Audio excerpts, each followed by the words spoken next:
Breaking news Pushpa the rule అంటూ థియేటర్లలో ఇప్పటికే సందడి చేస్తుంది అల్లు అర్జున్ మూవీ. అయితే ఇప్పటికే ప్రపంచ వ్యాప్తంగా రిలీజ్ అయ్యి సందడి చేస్తోంది. మొదటి రోజు అన్ని వందల కోట్లు ఇన్ని వందల కోట్ల కలెక్షన్స్ అంటూ రచ్చ మొదలైంది. కానీ రెండో రోజే సినిమా పరిస్థితి మరో విధంగా మారింది. చాలా థియేటర్స్ ఖాళీగా దర్శనమిస్తున్నాయి. బుక్ మై షో లాంటి యాప్స్ లో చాలా వరకు టికెట్స్ గ్రీన్ కలర్ లోనే కనిపిస్తున్నాయి. అయితే సినిమా రెండో రోజే పరిస్థితి ఇలా ఉంటే ఎలా అనేది ఇప్పుడు ఇండస్ట్రీ వర్గాల నుంచి వస్తున్న క్వశ్చన్స్.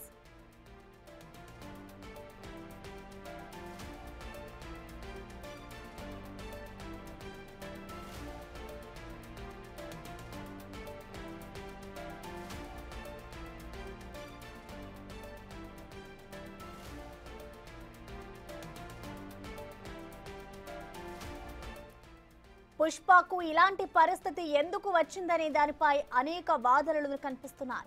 మొదటిది ఈ మూవీపై ఉన్న మిక్స్డ్ టాక్. ఇక సెకండ్ది అత్యంత ముఖ్యమైనది టికెట్ ధరలు. ప్రస్తుతం పుష్పను మల్టీప్లెక్స్ థియేటర్లో చూడాలంటే టికెట్ ధర అక్షరాల 530 రూపాయలు. దీనికి ట్యాక్సులు కలుపుకుంటే 570 రూపాయల వరకు ముట్ట చెప్పాల్సిందే. అంటే ఒక్కరు చూడాలంటే అటు ఇటుగా 600 రూపాయలు ఖర్చు చేయాలి. ఇంటర్వెల్లో ఎంత కంట్రోల్ చేసుకుని వాటర్ బాటిల్ కొన్నా మరో 50 రూపాయలు ముట్ట చెప్పాల్సిందే. ఇక పాప్కార్న్, కూల్ డ్రింక్ అంటే 1000. ఇదంతా ఒక్క వ్యక్తి గురించే. అదే కుటుంబంతో వెళ్తే పర్సుకు పెద్ద రంధ్రం పడినట్టే. అందుకే సామాన్యులెవ్వరూ కూడా థియేటర్ ముఖం చూసేందుకు భయపడుతున్నారు.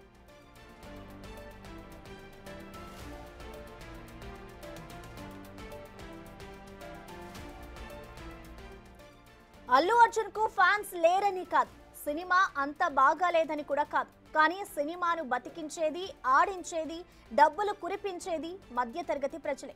మిడిల్ క్లాస్ సెక్షన్ కు అంతని ద్రాక్షలా మారాయి టికెట్ ధరలు. అందుకే పుష్పపై ప్రేమ ఉన్న థియేటర్ల జోలికి అంతగా రావడం లేదు. దీంతో థియేటర్లు కూడా సినిమా నడిపించేందుకు భయపడుతున్నారు. ఇలాగైతే పరిస్థితి ఏంటన్న భయం ఇటు డిస్ట్రిబ్యూటర్లు, ఎగ్జిబిటర్లలో కూడా మొదలైంది. మరి మేకర్స్ ఇప్పటికైనా టికెట్ ధరలు తగ్గిస్తారా లేదా అనేది చూడాలి.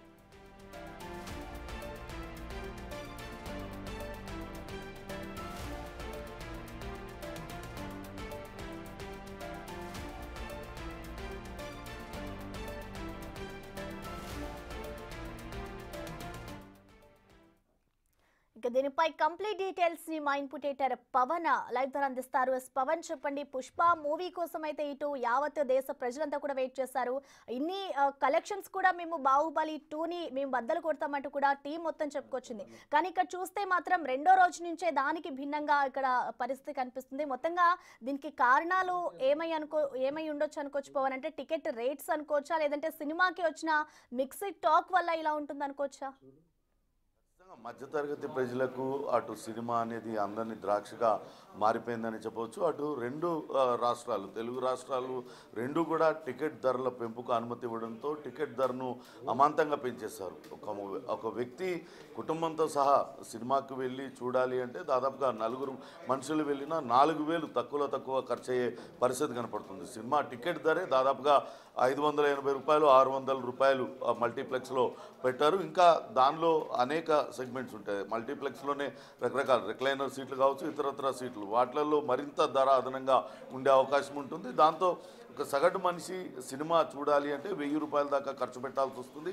ఇది ప్రధానంగా కొంతవరకు ఆ సినిమాకి వెళ్ళడానికి మధ్యతరగతి వారిని ఆపుతుంది. అందుకే కొంతవరకు రెండో రోజు నిన్నన్నీ కూడా థియేటర్లు మొదటి రోజు కావడంతో థియేటర్లన్నీ కూడా కిక్కిరిసిపోయి ఉన్నాయి. భారీగా అటు ప్రేక్షకులందరూ కూడా వెళ్ళి చూసిన పరిస్థితి. కానీ రెండో రోజు ఈ రోజు చూస్తే అటు చాలా థియేటర్లలో ఖాళీగా ఉన్నట్లుగా ఆన్లైన్ యాప్ల ద్వారా తెలుస్తుంది. ప్రధానంగా బుక్ మై షో, ఇతర యాప్లన్నీ కూడా ఈ సినిమా టికెట్లకు సంబంధించిన విక్రయాలన్నీ చూస్తూ ఉంటే వాటిలో చూసినట్లయితే హైదరాబాద్ నగరంలోనే కాకుండా చుట్టుపక్కలన్నీ కూడా చాలా వరకు థియేటర్లలో సగానికి పైగా సీట్లు ఖాళీగానే కనపడుతున్నాయి. మొదటి రోజు 70 కోట్ల కలెక్షన్ పైగా వచ్చింది. కానీ సినిమా నిర్మాణానికి 500 కోట్లు పైగానే చిత్ర నిర్మాణ యూనిట్ ఖర్చు పెట్టింది. దాంతో ఈ మొదటి 4-5 రోజుల్లోనే ఆ పెట్టిన పెట్టుబడిని మొత్తం కూడా వెనక్కి రాబట్టుకోవాలన్న ఆలోచనతోనే అటు టికెట్ రేట్లను పెంచింది. కానీ రెండో రోజే థియేటర్లన్నీ కూడా పెద్దగా ప్రేక్షకులు లేక వెలవేలపోతుండడంతో చిత్ర నిర్మాణ యూనిట్లో కొంతవరకు గుబులు మొదలైందని చెప్పొచ్చు. ఈ టికెట్ల ధరలు అధికంగా పెంచడం వల్లనే ప్రేక్షకులు అటు థియేటర్కు వచ్చి సినిమా చూడడానికి వెనకడుగు వేస్తున్నారు. ఇంకా నెల 2 నెలలు ఆగితే ఎట్లయినా ఓటీటీ ప్లాట్ఫామ్స్లోకి వస్తుంది. అది ఇంట్లో కూర్చొని ఇంటిల్లిపాది హాయిగా చూడవచ్చు కదా అనే భావన కూడా మధ్యతరగతి వారిలో పెరగడంతోనే కొంతవరకు ఈ టికెట్ అటు సినిమా థియేటర్కు ప్రేక్షకులు రావడం కొంతవరకు వెనకడుగు వేస్తున్నారని మనం భావించాల్సి వస్తుంది. అయితే ఇప్పటికే అటు రేపు ఎల్లుండి ఆ వారాంతపు సెలవులు రావడం, వీకెండ్ కావడంతో రేపు ఎల్లుండి బుకింగ్స్ బాగా ఉండొచ్చు అన్న ఆశాభావం అటు చిత్ర నిర్మాణ యూనిట్లో కనపడుతుంది. ఒకవేళ ఈ రోజు పరిస్థితి రేపు ఎల్లుండి కూడా కొనసాగితే భారీ నష్టాలను చవి చూడాల్సి వస్తుంది. అయితే ఉత్తరాదిలో కొంతవరకు పాజిటివ్ టాక్తో సినిమా దూసుకెళ్తుంది. కానీ తెలుగు రాష్ట్రాల్లో మాత్రం రకరకాల కారణాలతో మిక్స్డ్ టాక్ నడుస్తుంది. గడిచిన ఎన్నికల్లో అల్లు అర్జున్ అటు వైసీపీకి ప్రచారం చేయడం కావచ్చు, ఆ తర్వాత జరిగిన మెగా ఫ్యామిలీతో కొంతవరకు గ్యాప్ ఏర్పడింది అనే వార్తలు వస్తున్న నేపథ్యంలో ఇవన్నీ కూడా సినిమా పైన ప్రభావం చూపుతున్నాయి. దానికి సంబంధించి ముందుగానే చిత్ర నిర్మాణ యూనిట్ ఎవరో ఒకరు మెగా ఫ్యామిలీ నుంచి ఆ చిత్ర ఏదో ఒక ఈవెంట్లో వాళ్ళని పాల్గొనేటట్టుగా చేస్తే కొంతవరకు ఆ నష్టం భర్తీ చేసుకోవచ్చు అని ప్రయత్నించారు. కానీ అది కుదరలేదు. కానీ నిన్న సినిమా విడుదల అయిన తర్వాత అటు చిరంజీవిని కలవడం, చిరంజీవి కూడా బన్నీ బాగా చేశాడంటూ మెచ్చుకోవడం, ఇవన్నీ కూడా కొంతవరకు మెగా ఫ్యాన్స్లో కొంతవరకు పాజిటివ్గా వెళ్ళే అవకాశం కనపడుతుంది. కాబట్టి దానిపైనే చిత్ర నిర్మాణ యూనిట్ కొంతవరకు ఆశలు పెట్టుకున్నట్టుగా కనపడుతుంది. చూడాలి, రేపు ఎల్లుండి కూడా ఇదే పరిస్థితి కొనసాగితే ఇక్కడ తెలుగు రాష్ట్రాల్లో భారీ నష్టం వాటిల్తుంది. కానీ ఉత్తరాదిలో మాత్రం సినిమాకు హిట్ టాక్ వచ్చింది. ఇక్కడ మాత్రమే కేవలం ఇట్లాంటి డివైడెడ్ టాక్ వచ్చింది. చాలామంది ప్రేక్షకులు బాగుంది అని చెప్తున్నారు, మరికొంతమంది ప్రేక్షకులు అది సాగతీతగా ఉంది, 3 గంటల సినిమా కావడంతో కొంతవరకు బోరింగ్గా ఉంది. ఇటువంటి మిక్స్డ్ టాక్ కూడా కొంతవరకు సినిమాకి నష్టం చేకూరుస్తున్న పరిస్థితి ఉంది. ఏదేమైనప్పటికీ రెండో రోజే చాలా థియేటర్లు ఖాళీగా ఉండడంతో చిత్ర నిర్మాణ యూనిట్ మాత్రం కొంత ఆందోళన చెందుతున్న పరిస్థితి అయితే నెలకొని ఉంది. Prasanna. Okay, thank you Pawan.